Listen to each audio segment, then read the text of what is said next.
What's going on, guys? Welcome back to 100% Chelsea and welcome to a video reacting to the news, obviously, that Ruben Loftus-Cheek is now fucked. Yeah. Ruptured Achilles, for those who don't know. Exactly the same, funnily enough, as Hudson-Odoi. I am quite... If you should have seen me last night, like, you know when I messaged you, I just heard it, I was keeping up with the match. I was fucking livid! I was asleep. Oh, okay. I was up for like 20 hours yesterday. That's fair. Work, so I passed out. I had it on in the background. I was like, I'm I gonna try and stay. I was keeping up on the fifth stand. I had like a news. You had the what? On the app. What app? Chelsea app. Okay. Yeah, I kind of had it on in the background on stream. And I shut my eyes because, like, you know when you do that thing where I'm going to shut my eyes and listen, it'll be fine. Yeah, you fall asleep. And then I fell asleep. Yeah. But I mean, to be honest, we won 3-0, but that's not the major story. And obviously I looked at the videos of Loftus-Cheek and Sarri's reaction as well, obviously, to the injury. And to be honest, look, the first thing I want to address with this whole thing is... Hold on, I'll put it in a tweet. I see. Well, look, the overall, you can go into more detail. The overarching point is none of this. I have, with the whole game, I have one small problem in terms of with Sarri, but it's nothing to do with the Loftus-Cheek thing. I want to make that very clear. None of what happened to Loftus-Cheek is Sarri's fault. Absolutely none of it. No. I was talking to it with a couple of people last night on Twitter, and I said this. So this was about 20 minutes, half an hour after the fact. At the time, I put some of the blame on Sarri, some of the blame on Roman, as we'll get into a little bit later. But in hindsight, it's not Sarri's fault. He made it clear in press conferences he didn't want to go to the US. As far as I can tell, in the contract that was signed for the match, it was stated we have to play a strong team, we have to take our best players. What fucking moron decides that? Exactly 2 weeks before a Europa League final. Yeah. I mean, this is the bottom line. Sarri was told by the club to go to the US, firstly, before the Europa League final. As a club, to break that down, this is the club the aim was, we want to go to the Europa League final. That was their target for the season. So scheduling a post-season friendly before the Europa League final is illogical. Sarri was told to take a full squad, as Scott's already touched on. That was in the contract. He had to do that. He's made it clear he didn't want to go. He was told to start a full-strength team. Roman made that very clear, as did the board, as did the New England Revolution before the game in the contract. He cannot be held accountable for any of this. This is fully on the Chelsea board. Now, a lot of people are saying it's all down to Pulisic and the fact we're trying to tap into the American market now. It's got nothing to do with that. Chelsea for the past decade have been trying to get into the American market. You know, we for years we've done pre-season tours in America. So we can't really say we're trying to tap up the American market. Pulisic's just an extra string to the bow. And I think the whole thought process behind the game, obviously it was Roman's prerogative to I was going to say, the actual basis of the game, the reason we went out there, is brilliant. Any other time, it's a brilliant thing. The charity we're doing it for, the fact that it's raising awareness for something which us as fans, you know, we've been levelled at having we've had stuff levelled at us from other fans because of it. But it's a brilliant cause to go and do.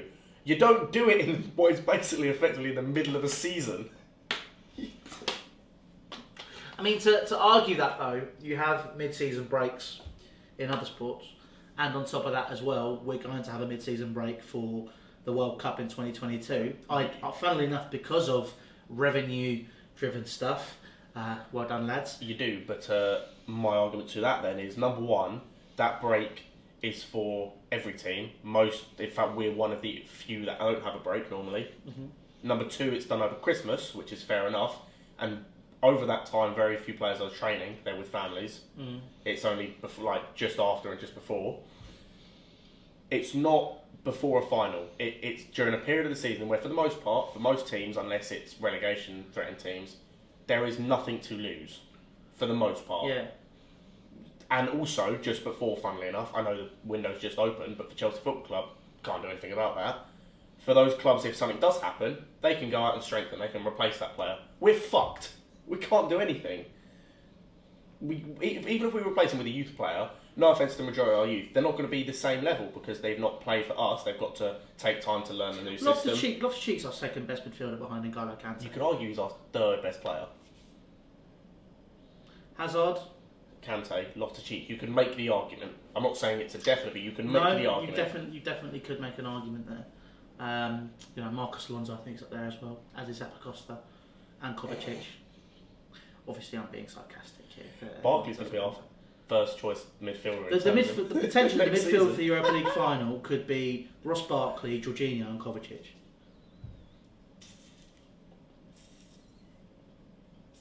Let that sink in. Look, the whole injury is unfortunate. Mm-hmm. It's not. Look, to play devil's advocate, because you know I love doing that. And look, there's no doubt, I've made it very clear, if you follow me on Twitter, I've made it very, very clear that Chelsea need to realise what they've done here is stupid. The fact that, put it this way, their last tweet of the game, when Loftus-Cheek was walking out on crutches, so whoever runs the Chelsea Twitter account, lads, I'm sorry, you need to fix out here. The Blues are victorious on a very special night in Boston, and the our club is a joke. Literally the whole thing is all. It's a mixture of memes and people taking a piss or getting angry. Update on Ruben now. How is Ruben? Loftus-Cheek's injury ruined the night and potentially could ruin our chances in the final. Okay, we've got the thing that this is a friendly, but do we have to? Why do we have to have it for a final? Hopefully Ruben makes it to the final, otherwise it's a huge blow. It's okay, we have Barkley for the final. Angry face meme with someone wearing a happy face. Special my arse, I'm fuming. Whoever arranged it 2 weeks before the final must be sacked. Quite glad it's brought up because it goes quite nicely into a point I want to make, which is probably going to be, you'll probably see in the title of the video or whatever, and that is, it's obvious that Roman was the one who organised this overall. Yes.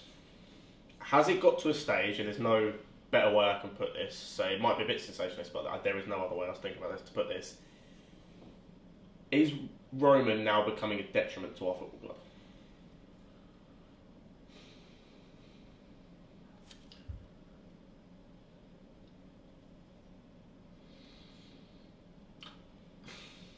Now, I wish you'd briefed me on this beforehand instead of putting me on the spot. And the reason I say this, and POS put a tweet out and it had some other things, but I'm going to add to it, to some of the stuff that he wrote. Good old Simon Rickett. So to begin with, we go right back to the start of the season. Sorry, the getting him in as our manager. We didn't give him pre-season. Are you backing sorry here? We think. Whoa! What's going on here? Sorry, in the past. Give me a second. Have you fuck? You've wanted him out since January. Have I fuck? Yes, you have. I'll back him when he deserves to be back. as you say, I'll back him when he deserves to be back. If he does something stupid, I'll call him out for it. If he does something that he deserves to be back for, fair criticism. Okay, exactly. Fair enough. Go on. So we go back to the start of the season. He's not given a pre-season. The reason for that, as far as I can tell, as someone looking and not really in the club, as far as I can tell, is because we didn't want to end up paying a fee to buy him out of his contract at Napoli. So what do? We wait till it's 2 weeks or whatever, till the start of the Premier League season. We spend the 8 million or whatever friggin' hell it was to go and buy the contract anyway. So we've done effectively the same thing as we were going to do at the start, just we make it so he's no pre-season. Right, that's a brilliant business decision. Then we go throughout the year. And some of these can't be down to him, obviously, but he's not able to come back in the country. Okay. And even if he is, he's not allowed any business dealings with the club. So that's no being around the stadium, being around the training. Well, he's allowed that. He just can't work. Then he owns it. Well, yes, but what's he going to do? He'll turn up and he's basically the exact same as us. He's just a fan. He can't unless he calls Marine. He can't do anything. He'll have to go back to Israel or go back wherever and then do his dealings there. So there we go. Yeah. Then leading on from that. Because he can't do his business here, he has to go through a proxy, which is Marina. And fair play to her, she's for the most part a brilliant businesswoman. She's not a footballing mind. I personally think that's a bit unfair now, considering she has been in charge of Chelsea for 6-7 years, and I was thinking about this the other day because I have said it in the past. I've said I don't think the footballing prowess is there. However, there is no doubt that over the years the footballing prowess has become apparent. Like, she has understood the industry a lot more. And I'm not going to sit here and basically go. A lot of people say because she's a woman. And I think that's completely dumbfounded. It's got nothing to do with that. So I'm going to put that there because it's 2019. We were literally just watching The Dictator. So basically, we saw a lot of un-PG, unrestricted, fucking funny shit, satirical stuff. But yeah, we have to just make it clear that in 2019 it's going to have to do it. But also with that, so whether or not her or other members of Chelsea have the footballing mind or not in terms of the board, logically, like we talked about before, in terms of we look at Liverpool, we look at City, you look at other clubs to a lesser extent. Even I know it's going wrong for United in terms of where they might be going from this season onwards. Yeah, it's gone wrong for them. So what have they decided to do? Liverpool, they stopped how they were doing. They've gone now to someone. They appointed someone. When we were talking to Pajak about this, they've appointed someone who knows what he's talking about in terms of football. He deals with the footballing stuff. Yeah, he deals with it. United might be starting a technical director, someone who's worked with the club before, the likes of Darren Fletcher, to mention Rio Ferdinand, a couple of others. Someone who knows the football club, has dealt with football. Just not a look on a social. No, but so he's dealt with football, so they can deal with the transfers, the bit, like not the business, but the footballing side of it. He has not bothered to do that at all. Ever since Emanalo left, he's not bothered to replace him in any sort of real way. Even though he did do some poor things, but he did some good things as well. Mm-hmm. There's been no attempt so far that we can tell from this season to stop building up our club. And P.O.'s put this in the first thing he put in his tweet. It's that he seems almost to have lost interest. I'd argue against that because he's still investing cash flow and he's still taking an interest in the club in terms of investment. If you look at what we did in the summer, if we look at what he's doing now with this whole movement with the anti-Semitism, he does take an interest. However, I think a lot of people seem to forget that in the first decade, Roman was looking at the club as a plaything almost, where he would put his money in, he'd build it up, and he made it very clear that he wants to make the club self-sufficient. Chelsea's funds come from its brand deals, come from its player sales, come from the loanees when we get the revenue from that. That is where Chelsea's money comes from. It's not a model of Roman just putting 50 million. Because he doesn't do that anymore. He wants the club to build on its own. And yes, he might have to put in the odd 10 million here and there, but he's already had to do that on a couple of occasions. But the Jorginho money, the Ross Barkley deal, the whole concept of that is because the club is self-sufficient. The issue with that is instead of improving on what we haven't done that. We've signed players at inflated prices for which we're not going to see a return. Therefore, the self-sufficiency drains. And then that means we're going to have to pump in more revenue or use more money to get the deals across the line, which is why we've signed the Christian Pulisics, which is why we've signed players in the African market, which is why we've signed that big in the African market, which is why we've signed players which is why we brought in Sarri to change the style of football so that the football was more attractive. And Sarri ball was obviously a massive thing, which a lot of people love to watch when Napoli were playing it last season. It's a whole brand image thing. So it's a case of Chelsea now trying to flip it over. That's how I see it anyway. That's me taking myself out of fan mode and going, as a businessman, which is what I am, this is what the club is trying to do. You cannot look at a football club as a football club anymore. Football clubs are businesses. And people will disagree with me. That's fine. That's your prerogative. That's your opinion. However, I had the conversation with my dad the other day when we were talking about players and signing them, and my dad's very old school, very with his football. When it's football, it's football. When it's business, it's business. And he understands the crossover. He's very good at everything. To be honest, my old man, I love him to bits. But yeah, it's kind of a case of he went, this player's good for this player's good for that. It's all Sarri cares about, and you had to look at it and go, yes. However, you look at a lot of those players, and from a brand perspective, Chelsea are going to really want that player or use this player because it means that they can keep their foothold in a certain market. Christian Pulisic is America's golden boy, which is why we've signed him. Let's be honest. You look at his outturns, you look at his returns. I've spoken to several Dortmund fans who have all said he's been crap since Dembele left. And that's not just me. I'm looking at statistics as well, and I'm not convinced. I'd love to be proved wrong. However, this is a brand move. This is a brand move. We've made a couple of other signings over the past few years, which have been brand moves. Look, Pulisic is no doubt he's a good talent that can develop, but I mean, look, to be honest, the Chelsea Football Club is now trying to create a brand image over anything else, and it's trying to cultivate how it is. You look at how Chelsea's changed over the past 5 years. Having been going 5 years consecutively now, you're moving away from football now into this branded Goliath. And to be honest, Chelsea as a club is one of the biggest in the world. Let's not understate it here. Yes, it's not as big as Real, United, Liverpool, fucking Barca. I mean, you could argue City's bigger than us now potentially. And people can say they can't fill their own stadium yet. Look at the whole brand. Look at everything. You've got to take the overarching factor. I mean, Arsenal, I'd say we're on a par with now, personally. Oh, particularly since that you talk about in terms of getting different markets. You talked about the African market. I think Arsenal have done. Oh, they've cornered it. They've done really well there. Also, Liverpool have as well. Thanks in part mostly to 3 players across the 2 clubs. 4 players. Who's the 4th? Iwobi. I forgot about Iwobi. 4 players. Actually, is it more than that? You could argue. Well, no, there's more, obviously. But I'm talking about the 3 main. I was talking about the 3 main ones. Well, yeah, but you could argue over the past decade, to be honest. Oh yeah. I mean, City have definitely got a foothold in the African market because of Yaya Toure. Yeah, and Kolo Toure. Cool. What a boy. I love Kolo Toure. To a certain extent, Riyad Mahrez.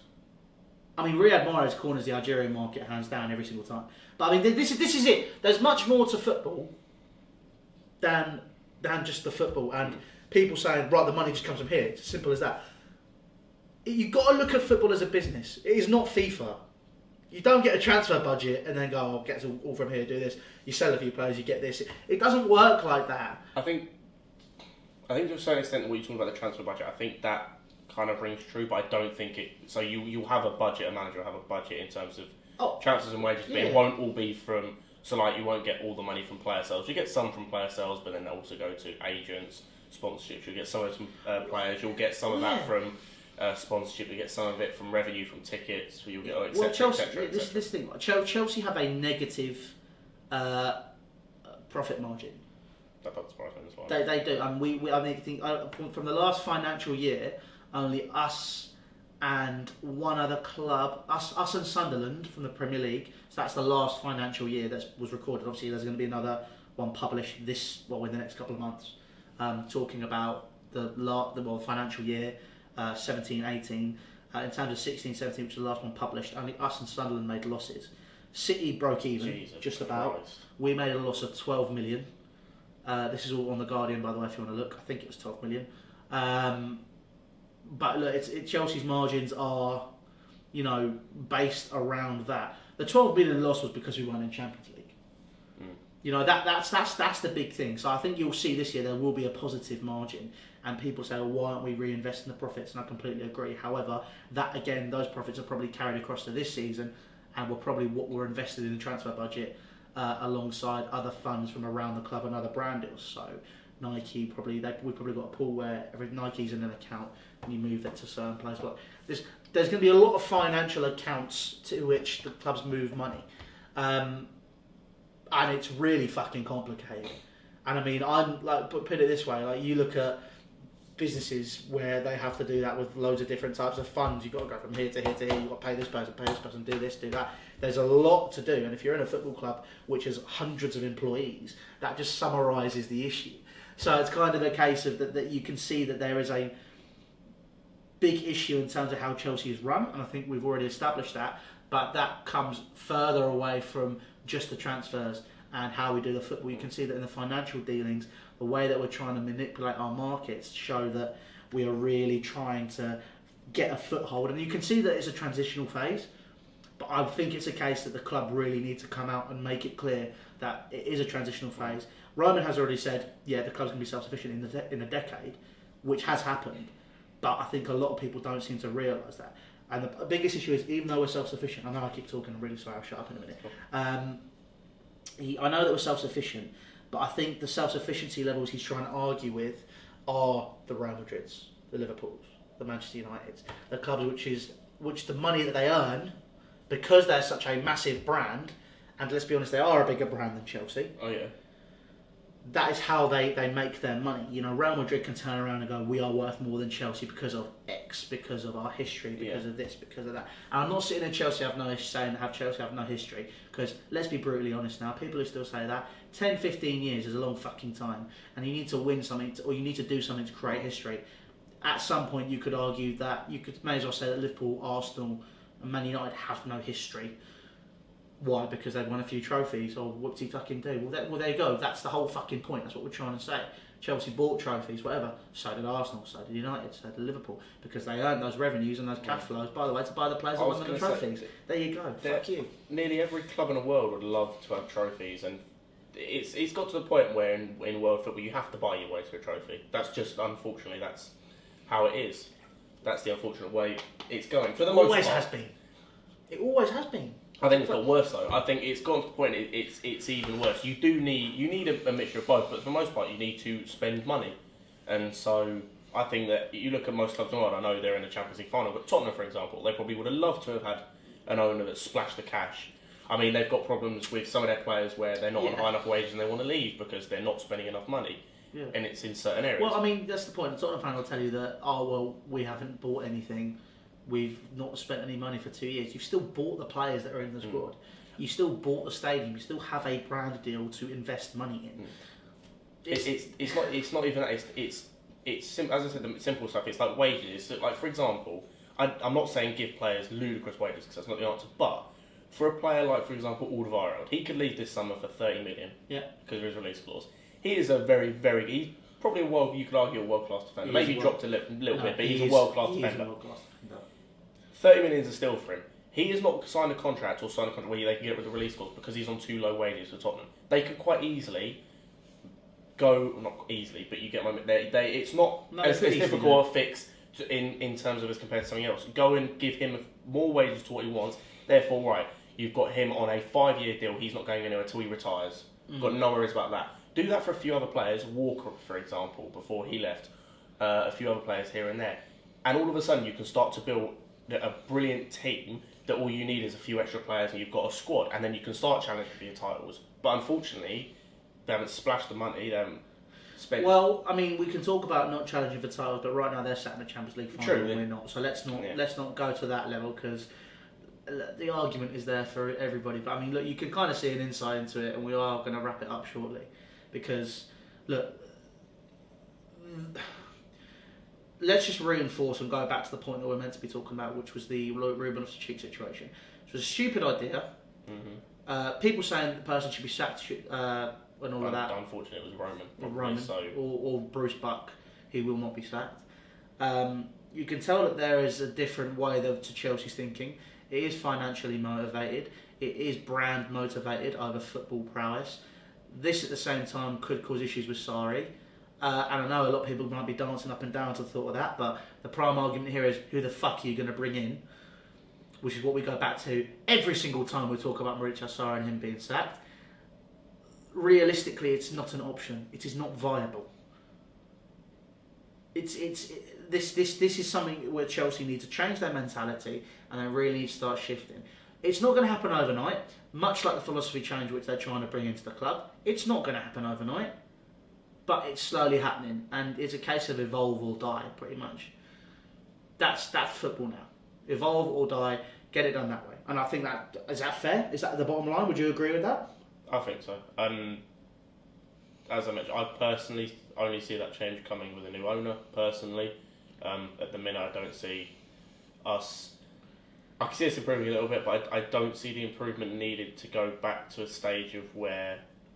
winning trophies. I don't want to say where we need to be because that sounds elitist, but going back to a point where where we're challenging, not even necessarily winning anything or necessarily matching the Real Madrid, the Barcelonas or whatnot, just challenging, just not having to suffer and go through like the last sort of few weeks or the last month that we've had, like as all the top four had, where it's just absolute crap and we somehow get through it because we're not as crap as the other load of crap. Yeah. So yeah. I mean, yeah, I agree. I think, look, there's stuff that's going to happen. It's going to develop. But yeah, I think there's not really a lot I can say. If we think of anything else, we will be talking about it over the next couple of days. Obviously, we are, sorry for late upload on this. It has been a very busy day for both of us. So yeah, obviously leave your thoughts down in the comment section below. What do you think about the Ruben Loftus-Cheek injury? How does that hinder our chances in the Europa League final? We did touch on it. I think we're basically fucked. I think we already were anyway. What do you think of the financial status? What we're talking about, all of that sort of stuff. Obviously leave your thoughts on that. Obviously, message me, message Scott, message me. Twitter is always open. Make sure you subscribe to 100% Chelsea. All social media links are down in the description for Facebook, Snapchat, Twitter, and Instagram. I'm now full time here, funnily enough, which is good.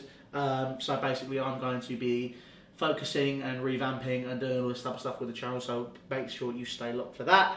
That's going to happen post Europa League final. But other than that, guys, subscribe to the channel, hit the notification bell. See you later. God bless. Good night. Ta-ra.